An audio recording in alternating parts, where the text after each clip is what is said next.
in a natural environment, and we wanted the sets we made to push the envelope of how we showed nature on the screen. It's an interesting problem. How do you make a natural-looking world on the computer? In order to solve this problem, we needed to understand why natural spaces look the way they do. We started by studying the real thing, and while it looks complex, what we found is that nature is very repetitive, full of variations on a theme. If you want this amount of variation in a virtual digital world, you either need to work for years to digitally model it item by item, or you can embrace that repetition and variation and find ways to use math and computer programming to create it. We decided to go with the math and programming option and look for ways to create naturalism using mathematical equations. One of the simplest approaches we used can be seen in the grass. From all the complexity we saw in the research, we recognized that a blade of grass is a small, thin curve. And that's great because we have lots of mathematical tools to describe curves.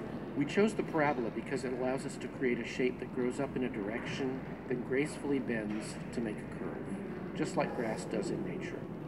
Here's how it works. We start with the basic equation for a parabola, y equals x squared. This is the shape we're going to play with in the computer to make one blade of grass. Then we had to break down the variety we saw in a field of grass into parts that we could program into the computer. First, we identified all the ways blades of grass are different. Then we adjusted the equation to allow us to modify the grass, changing the color, the height, the width, and curvature.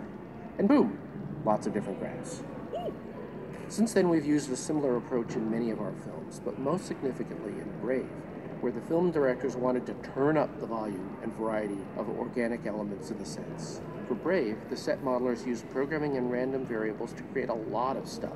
Trees, moss, plants, and grasses on a previously unimaginable scale.